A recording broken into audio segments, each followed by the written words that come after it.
Dan yang jelas kita masih bersama dalam acara Kopi Laborasi Sambang Pesantren. Nah, tema kita ini sangat luar biasa. Peran pesantren dalam membangun ekonomi daerah. Kita tahu kalau misalkan pesantren sekarang tidak hanya menjadi lembaga pendidikan agama Islam saja. Mungkin kalau 10 tahun kemarin Bapak Gus ya, kita dengar kata santri atau pesantren. Itu mungkin bayangannya, wah ngaji tok ini gitu ya. Waduh mondok tok nggak isok lapo-lapo gitu ya. Tapi ternyata sekarang saya lihat sendiri bahwa nggak seperti itu teman-teman semua. Tidak seperti yang dulu kita bayangkan. Ini sudah sangat berubah sekali dan juga sudah sangat go digital. Bahkan kalau boleh saya berkata jujur, teman-teman saya yang mungkin seangkatan SMA sama saya kalau dibandingkan sama teman-teman dari santri, kayaknya maju teman-teman santri karena ditambahin digital, ditambah entrepreneurship, ditambah suruh bikin produk, udah kayak anak kuliahan. Tapi gini, saya mau bertanya dulu mungkin sama Gustav ya. Ini kalau peran pesantren sekarang ini agar bisa menjadi agen perubahan. Nah ini bagaimana ya membagi antara Ponpes ini kan fokusnya di pendidikan agama, jalan, di usaha atau entrepreneurship, jalan juga. Ini bagaimana? Terinspirasinya seperti ini ya Mas. Jadi saya itu pernah bahasanya yang dari sesepuh-sesepuh, dari abah, dari bapak, itu kan orang yang selamat itu orang yang seimbang. Bahasanya seperti itu, laksana seperti halnya punya dua sayap, seperti burung bisa terbang. Nah di pesantren ini, di seluruh pesantren terutama yang ada di Magetan dan yang di kita, bagaimana mengembangkan soft skill yang nanti diimbangkan dengan spiritual terkait keagamaan. Itu yang alhamdulillah menjadi akhirnya kurikulum di kita, sehingga alhamdulillah seperti halnya tadi Bapak Bupati meresmikan BLK di Sumber Agung tadi di tempatnya Gus Adib. Harapannya nanti kitabnya dapat, Qur'annya dapat, tapi pasca menjadi alumni dia juga mampu untuk mandiri dan berdikari. Jadi sudah ada jadwal-jadwalnya, semuanya juga sudah terarah seperti itu ya. Okay. Nah ini kalau saya tanya sebelum nanti saya menuju ke narasumber saya yang berikutnya gitu, Gustav ya. Ini upaya untuk menumbuhkan entrepreneurship ini kan susah mungkin ya, karena ya kalau bagi saya mungkin teman-teman santri ini kan nyun sewu ya Gustav ya, kan mungkin juga dari daerah atau juga mungkin dari latar belakang keluarga yang ya berbeda dari kebanyakan yang sekolah di reguler seperti itu. Ini upaya bagaimana, Gustav? Santri kan punya salah satu kekuatan yaitu daya tahan. Daya tahan. Dan alhamdulillahnya santri yang ada di sini itu alhamdulillah Pak Bupati, mulai dari Jayapura itu ada, Jayapura ada sampai ujung baratnya ada. Sehingga dari berbagai macam itu sebenarnya potensi-potensi itu luar biasa kalau kita mau menggali. Nyun sewu, barang-barang yang ada di kita ketika nanti juga kita promokan akhirnya menumbuhkan minat santri sendiri. Oh kalau saya bisa belanja, saya bisa bisa menjual sesuai sunnah Kanjeng Nabi yang berdagang, itu pasti saya juga punya titik kemandirian dan kemakmuran sendiri. Berawal hal-hal yang seperti itu Mas. Jadi pepatahnya adalah sambil menyelam minum air ya kalau begitu. Pak Bupati, Pak Ahmad, ini ternyata katanya itu ada salah satu produk yang repeat order, tapi yang repeat order itu bukan orang sembarangan.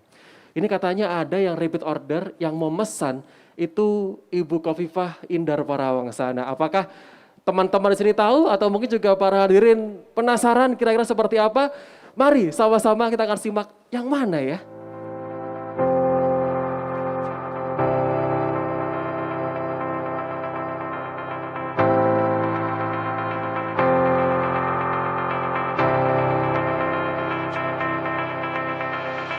Yayasan Pondok Pesantren Darul Ulum merupakan lembaga pendidikan Islam yang mencetak generasi muslim yang tangguh, berakhlakul karimah, membangun karakter generasi berlandaskan nilai-nilai luhur dan ilmu pengetahuan. Pondok yang berdiri sejak tahun 1986 ini, selain berkontribusi sebagai lembaga pendidikan Islam dan dakwah, juga memiliki peran strategis dalam meningkatkan ekonomi masyarakat melalui program OPOP dalam aspek santripreneur, pesantrenpreneur, maupun sosiopreneur.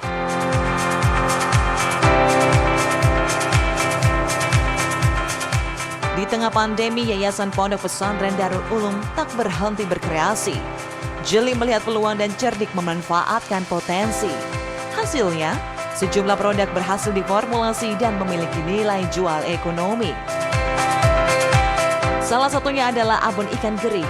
Makanan pendamping yang dikemas rapi dengan cita rasa gurih ini menggunakan bahan baku ikan laut yang langsung didatangkan dari daerah pesisir untuk menjaga kualitasnya. Makanan pendamping ini sangat jarang ditemui di daerah Magetan dan pas untuk memenuhi kebutuhan nutrisi ikan laut. Selanjutnya, masih ada kerajinan dari kulit domba yang menghasilkan lukisan ataupun kaligrafi yang cantik. Sangat cocok dijadikan hiasan dinding. Selain bentuknya yang cantik dan klasik, kerajinan kulit domba Pondok Pesantren Darul Ulum Poncol Magetan ini memiliki kualitas yang baik.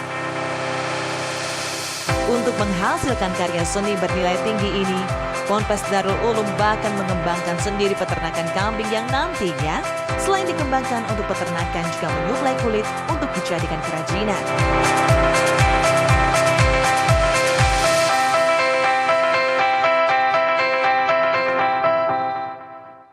Luar biasa, boleh tepuk tangan yang paling meriah terlebih dahulu. Jadi dalam acara Kopi Laborasi Sambang Pesantren, kerjasama dari OPOP Jawa Timur bersama dengan Dinas Komunikasi dan Informatika Provinsi Jawa Timur, kita jadi tahu ya, kalau ternyata Bu Khofifah senang pesen dari Magetan. Tapi yang rasa manis ada nggak Mas? Ini kan yang menarik ya, ternyata kayak toserba pesantren ini itu. Pondok ada, peternakannya ada, tempat ngolahnya ada gitu kan. Gus, mungkin boleh diceritakan bagaimana nih awalnya seperti apa ya? Kok bisa kepikiran buat produk abon seperti ini atau kulit seperti yang di sebelah kanan tuh bagaimana awalnya? Alhamdulillah seperti ini. Jadi berawal dari kita ngobrol-ngobrol, memang dari ngobrol-ngobrol dengan teman-teman sebagainya, bahwa pesantren itu selain di sisi keilmuannya secara spiritual, keilmuan agama, tapi di soft skillnya kan harus punya. Yang bagaimana nanti memunculkan ide-ide kreatif di kita sendiri. Sehingga bersama-sama itu, karena apalagi Nyon Sewu, ini kan 2 tahun ini sebenarnya yang paling utama.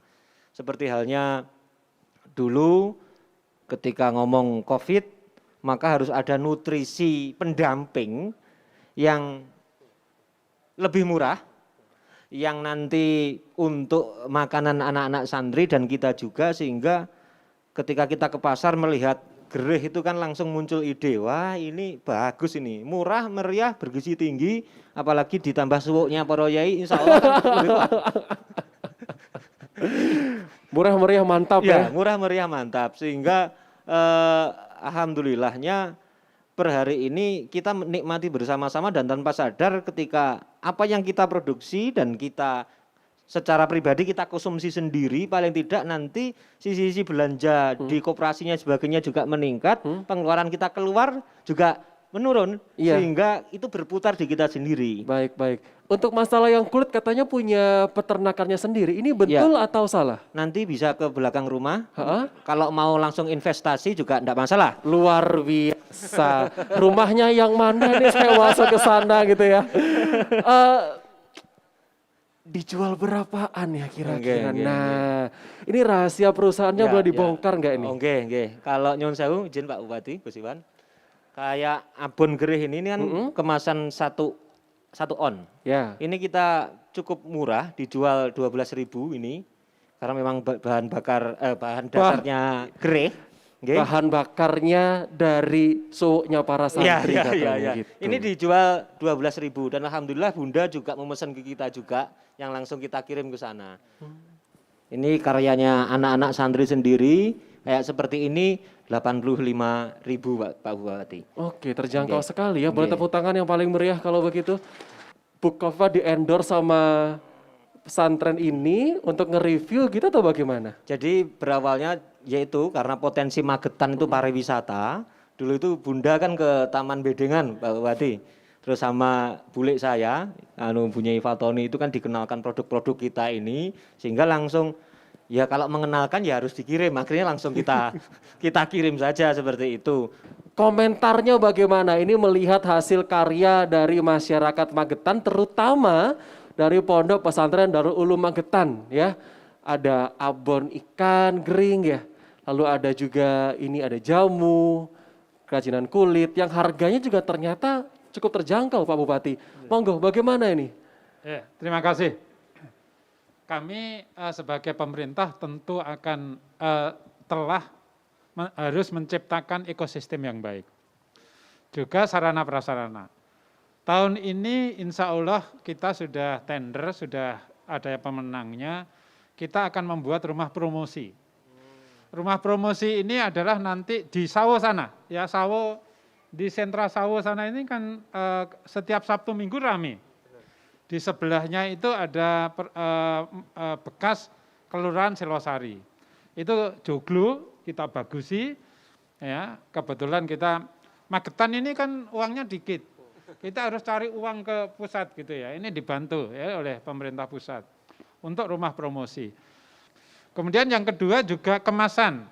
Tahun ini kita juga punya rumah kemasan, ya rumah kemasan nanti insya Allah nanti kalau teman-teman dari pondok ingin belajar gimana ngemas yang baik, ya nanti ada laboratoriumnya di depannya Yayasan Negara itu kita bangun rumah kemasan, ya rumah kemasan. Itu sebelahnya tempatnya kantornya Pak Mas Parminto ya. Nanti alatnya nanti akan segera dibantu Indak dari pusat ya. Nanti mudah-mudahan nanti kalau bisa sudah beroperasi nanti kita teman-teman dari pondok yang ya ingin ngemas yang baik itu kayak apa nanti itu bisa di sana. Kemudian juga yang tidak kalah pentingnya ekosistem. Provinsi Jawa Timur itu punya tanah di Sarangsari, panjenengan pemirsa semua, orang Magetan mesti tahu. Itu bekas taman bunga. Saya berusaha kepada Ibu Gubernur, Ibu, ini ada investor dari Magetan ingin memberdayakan tanah supaya mempunyai nilai tambah yang lebih.